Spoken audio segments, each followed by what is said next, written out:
Hey everybody, it's Michael Martin. Happy Wednesday. Wednesday is Monday. What am I talking about? See how disorienting trading could be, even for pros. I have a great topic today. It came in from Limitless on the video. How can you benefit from trading with detachment? And the question or the comment would be, I'd love to hear your thoughts about addiction versus passion. It feels like a fine line between the two. Suppose so. Before I get there, though, I want to give a couple of shout outs because I see all the comments. I do all my own homework here. And I want to thank a few folks. Second entry long, thank you very much again for commenting. Derek, if you can't get the audiobook, chances are you had already subscribed. And when you try to fill in the form, the system already sees you as a subscriber. So you'd have to email me through the website, okay? Joe G, thank you. Mike Shania. Worth watching more than once. Words to live by. Thank you very much. Roman, always appreciate you. Bruno, thank you. Mohammed, Matt Stoll, really appreciate you. Michael Wallstad. It's a bunch of folks who have written in. I appreciate you taking the time. There's probably a lot of other choices that you have during the day to, consume content that you might feel valuable. So I appreciate you being here. I get good feedback. This is the kind of stuff I'm talking about. When I do content, it helps me understand who the audience is because in many ways, it's a one-way conversation. By inviting your comments, we can kind of have a bit of an ongoing dialogue. For those of you who care about this type of content, which, in my humble opinion, I could be wrong, this is all about trading. People can sit and diagram charts all they want, but after a while, it just gets to be too much, right? And I remember my uncle Steve Martin, the comedian, when he did Wild and Crazy Guy, he said, when he went to college, he studied philosophy. And he said the problem in studying philosophy is you remember everybody else's to F yours up for the rest of your life. And that's kind of what happens when you're sitting and watching people go over charts. Plus, they oftentimes aren't really good teachers. So they go over it and they move things so quickly and they're changing time frames and you don't know the context, right? So although it might work for them very, very, very well, it's also very, very difficult to be a good teacher. I've been teaching for over 30 years, and it's a skill unto itself. But I teach jiu-jitsu. I used to teach the Series 7 way back when I started on Wall Street, almost as soon as I was done with my own, 2-year apprenticeship kind of. Because once you pass the test, you still have a lot of time before you're actually considered, a solid citizen in the business. So anyway, I want to get to the question, though. Don't want to blather on. But anyway, I appreciate you. Thank you for being here. Please like and subscribe and hit the alert belly thing that Ganja tells you about. He'll be here Wednesday. So again, coming from Limitless is a comment on the video that we did. How can you benefit from trading with detachment? You just want to kind of be in the zone, right? Like trading is who you are. It's what you do. It's your nature, right? Managing risk. And the reason you do that is because you're probably better at doing that than other people are, right? I've mentioned this analogy before where people say, oh, you're a commodity guy, you're a risk lover, you love the action. And that's just not anywhere near being true. It never really was. The same way you can't say that a fireman is an arsonist. They love fire. That's not true either. They're just really built and trained to deal with that type of risk and help remove it for you, right? They're not removing it for themselves. I'm sure in Maslow's hierarchy, they're self-actualized in serving the community, right? I know a lot of folks on the job from New York. A lot of my friends from my hometown became police officers with NYPD. So one of my best buddy, his father was a detective, and a lot of my friends, Kevin's dad was a lieutenant with the fire department. Peterman's dad was a captain. He eventually became a captain. Lot of great guys, salt of the earth. So first of all, I want to say I am not an addiction specialist. Someone like Dr. Drew Pinsky, who some of you might know, he's pretty famous. He used to run a show, maybe he still does, called Loveline. So he talks about mostly love and sex addiction, but he also knows enough because I think he's an MD, right, which means a psychiatrist probably, where he can speak to addiction much better than I can. However, what I can speak to is what I've witnessed and observed in my experience from offices and trading desks and this and that. And so when I think of addiction, and versus passion, right? Or a professional commitment to one's craft. Because in my humble opinion, you can be trading SPYs, on 1 minute bars. You could be a softs commodity trader who wants to buy and hold futures like an investment so you can capitalize on these monster moves, as opposed to kind of getting it right and getting lucky, frankly, that a big move is going to happen intraday for you. So again, different shapes, different sizes. One's not better than the other. You just have to find what's best for you. Some of my good friends are very good, Steve and Mike at SMB. I've known them for 20 years. We don't do things the same way, but we don't hate each other, right? They're good guys. So when I think of a trade, so I'll answer the question in this context. I've said before that I think there are two payoffs to any trade. There's the financial payoff, and then there's the emotional payoff, right? Now, for professionals, the emotional payoff isn't necessarily on a per trade basis, in as much as it is a more of a macro emotional payoff that they can stick to their system over long periods of time, regardless of what type of market environment you're in. So I don't sit here and click my heels when I make money, and I also don't want to go drink myself, with my single malt scotches or whatever. I very, very rarely drink, only count on one hand the amount of times. I usually get them as gifts. But so for a pro, the emotional benefit is in that when I go to bed at night and I say, okay, did I do what I intended to execute, right? Because the behavior predicts where you end up. You win some, you lose some. So on any given day, to be frank, and I'll say this to Victor, and I've said it to his face, I don't give a shit about any particular day. I just don't care about it. I've been around long enough to know I'm going to get liver kicks. I'm going to get a Boss Rutan liver kick. I know Boss Rutan very well. And so I don't care about that.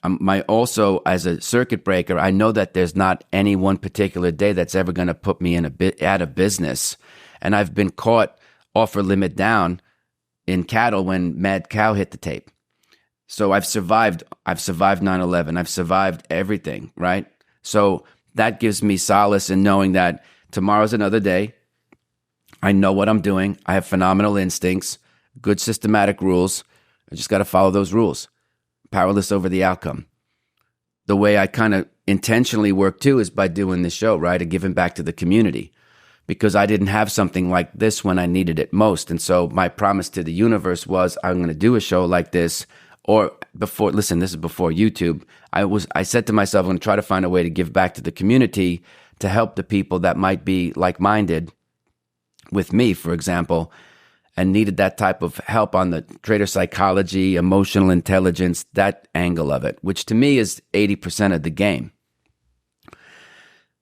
So with those two different payoffs on the trade, you have the financial payoff and then you have the emotional payoff. The pros learn to kind of wane themselves off of the need for that emotional feedback. It's true, if you really nail a trade, it can feel good. But you also know that pride's a big banana peel. And sooner or later, if that's where you live, you're going to be looking at the sky from your back, you see? And it's not fun. It does feel good to know that when you follow your discipline, you do get the results, and that reinforces you following the damn process in the first place. But you have to take the thick with the thin. You're going to have drawdowns. Even the best traders have big drawdowns. I've mentioned Bill Dunn, who's now retired, is a legend. I think if he's been trading, or he had traded by the time he retired since 1971, 74. And again, no dig against him, purely systematic. I think he had 3 years in a row down 15%. And the guy's unequivocally a legend, right? He was also chairman of the Reason Foundation and this and that. I have a video, if you look on the channel, a 30-minute interview with Bill Dunn. One of my favorite guys. No nonsense kind of guy. So the addiction part, to finally get to it, is where I think the emotional payoff is more important than the financial payoff. In my way of looking at things, there's probably many ways to do it.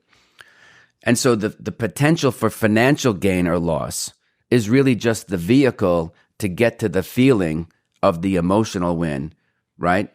And that emotional, or that need for that emotional win, right, or the emotional loss, because there's ways to kind of win by being a victim, right? You get a lot of attention and this and that. It gets super deep. But that's why I say you got to study your psychology. So to me, an addict needs to be in the market to feel the emotional feelings that they want to feel, regardless of whether they win or lose. You see, they want the action. That's why people go to Vegas and play games of negative expected value, right? Because it's entertainment. It's called economic utility in specific, economist language. When you do something for pleasure, it's typically falls into that category of economic utility. I get pleasure from it. So I don't care about winning. I'm going to throw dice. I'm going to pull the slot machines. Again, game of negative expected value. So there's other games. So then you want to try to focus. If you do gamble, obviously you want to focus on games where you can exhibit some skill, probably like Texas Hold'em or some type of form of poker where there's not a gigantic rake, or of course blackjack. But that would be the way I would understand things. Like if you felt like you needed to feel the emotional win more than what was actually happening with the money, then I would say that there could be exhibiting addictive behavior. Again, I'm not a pro. There's plenty of places where you can go if you feel you have gambling addiction, which is probably the category it falls under. Obviously, it's not a sex addiction, so it's probably a gambling addiction. And it's very easy to set up. You could bet on anything right now. I scroll through because I practice jiu-jitsu, so when I scroll through my Instagram, my personal one, I'll probably set up a business one, for some reels. Maybe I'll take some of the clips that I do with ganja and isolate those as just me and feed them through YouTube Shorts or Instagram reels. I don't know, just to test, there might be an audience there. If not, I'll just kill it. You just don't know until you test. I've seen it. I've seen people bet big. I know guys that who had been hired by one of the guy's partners actually hired me because they were whipping around, weekly options and throwing size around, and they couldn't stop themselves. I couldn't stop them either because, again, it's a strong emotional pull to want to be in that space. I'm not judging anybody either. I'm just saying that it can be too easy to get sucked into.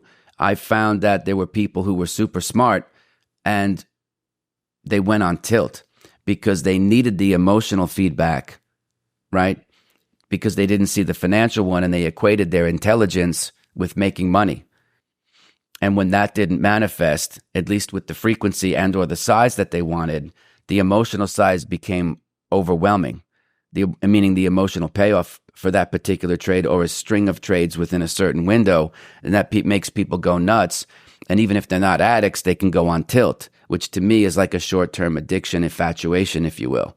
And obviously it's not healthy, but again, I'm not a doctor or a professional psychologist. I'm just a guy who studies his own behavior and witnesses that of other like-minded folks. So I wish everybody the best. But I think that's when you want to take some time out and reflect upon your behavior. What is it that you're trying to do with your money? On a consulting side of the practice, that's always job number one, to try to really get down to the nitty-gritty. Because in many ways, it's not always about the money. It's about what lifestyle it can afford you or things that you want to achieve in your personal life or maybe with your family and your kids if you're married. So that's pretty much the way I would look at it if you wanted to understand, as this might relate to you, the addiction could be that you just want the emotional payoff. But where can you get that emotional payoff in another area of life where you don't have to put hundreds or tens of thousands of dollars at risk? Are there other places in your life where you can get that emotional reward that won't be so costly, which might be hard to delink, right? Because it might mean something to you to print a big number, have a big month, have a big trade. But for why? So you can tell other people? Because that would speak to ego or some kind of inferiority complex, right? Or some type of insecurity. Just from the outside looking in, most people don't really care what you do for a living. Doesn't matter to them. Why? Because most people are self-centered, right? They're just concerned, like, can I pay my own bills and not become a burden to society? So that's what I would look at, is if you're doing things for the emotional payoff more than the financial one. In the short run, it could be you kind of going towards going on tilt. But if you find yourself doing this all the time and you've had to reload many, many accounts, you might want that emotional victory that comes with the big win. And so you're risking too much. I could tell you an easy fix, obviously, is cut your position sizing. But that's not going to help you meet the emotional win. Because if you're running an account and you're looking for, you want to try to double your account in a day, or, more than double your account in a day, or make 50% in a month, investigate why do you want that? Because it's not about the money. You see? That's why I feel like this work that we're doing here collectively as a team, as our own little group here, is really, really important. Because the more you can understand your behavior, the better way you can find what trading strategy is good for you. As I've said before, if you don't know who you are, it doesn't matter what you know about trading, because you will constantly find yourself in a spot where your subconscious is really driving you to meet your emotional needs, right? And that's a deep statement. That's a heavy thing to have to live with. So when you don't know who you are, you really don't know, at least consciously, why you're doing things. Subconsciously, your subconscious knows exactly why it's doing it. And that's why when we do the work on the consulting side, when I have the time for the hedge fund folks, they're usually fairly balanced.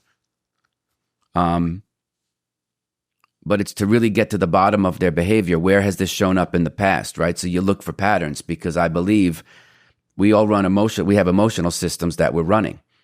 And a lot of it can be explained when you look for how do you seek pleasure and how do you avoid pain. And then for those of you who like pain, how does that serve you, right? Because there's masochism and all that kind of masochistic behavior. Anyway, folks, please like and subscribe. Send me all your feedback. Helps me think about myself, remember experiences in my own life. Lucky for me, I never really went on tilt because I had a strong understanding, as I mentioned last week, that my behavior was going to predict where I was going to end up. And it was in the doing, right? That's why I was a little impulsive, because I just wanted to start, right? And that helped me, get into the game and start learning and start making my mistakes quicker. I wanted to fail fast and fail forward. So that was the upside. Anyway, thanks very much for being here, folks. I'll see you tomorrow. Okay, everybody, thanks for being here. Please take a minute, like and subscribe to the show. You could also leave a comment. I don't have all the answers, so it's good to get some feedback. Also, if you would like to support the show, check out the links below. You can get the free audiobook of The Inner Voice of Trading, and also information about the course that I teach with Victor Sperandio. Thanks for being here, folks. I'll see you tomorrow.